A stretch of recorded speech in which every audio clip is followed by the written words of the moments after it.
settembre del 41. Nel 61 ha 20 anni a Milano, studia all'Università Statale, facoltà di legge. Sembra incredibile, ma studia legge. Lì conosce Silvio Berlusconi, di 4 anni più anziano di lui, anche lui sembra incredibile, ma studente di legge. Marcello diventa il segretario di Silvio. Nel 65 però, dopo qualche anno, lascia Silvio e lascia Milano per trasferirsi a Roma, dove è direttore sportivo del centro ELIS dell'Opus Dei. Nel 67 torna a Palermo e anche lì si occupa di una squadra di calcio, l'Athletic Club Bacigalupo, che è un po' la squadra che raduna la crema della società palermitana, e lì dice di avere conosciuto Vittorio Mangano e Gaetano Cinà. Mangano è un picciotto della mafia, Gaetano Cinà è un signore della mafia che come copertura ha una lavanderia nel centro di Palermo ed è imparentato tramite moglie con i boss Stefano Bontate e Mimmo Teresi. Dell'Utri racconta di avere notato il giovane Mangano mentre tirava le righe del campo con il gesso alla Bacigalupo, e come le tirava Mangano le righe non le ha mai più tirate nessuno.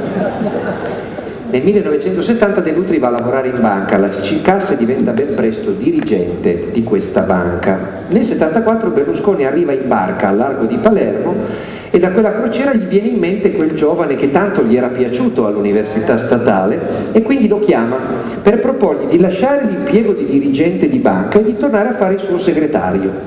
Dell'Utri non si sa perché accetta questa diminuzione e quindi lascia Palermo, si ritrasferisce a Milano, anzi per la precisione ad Arcore, dove Berlusconi ha appena comprato una villa. Comprato forse è un termine eccessivo, diciamo preso una villa a un'orfana minorenne che ha appena perso i genitori in una strage pazzesca e per giunta, a dimostrazione del fatto che le disgrazie non vengono mai da sole, è pure assistita dall'avvocato Previti. Il prezzo della villa che Berlusconi, grazie a Previti e al suo conflitto di interessi, riesce a spuntare, è inferiore al valore di uno dei quadri contenuti nella pinacoteca della stessa villa, senza contare gli enormi terreni che occupano in tutto intorno mezza Brianza.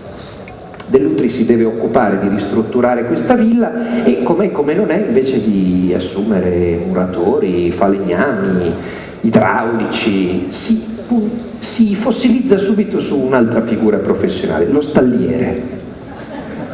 Ci sono tutti questi cavalli imbizzarriti che non si riescono a tenere a bada, urge uno stalliere. Cavalli che poi tra l'altro non si sono mai trovati, insomma iniziano le ricerche dello stalliere, che sembra facile, che la Brianza è una zona molto agricola, invece no.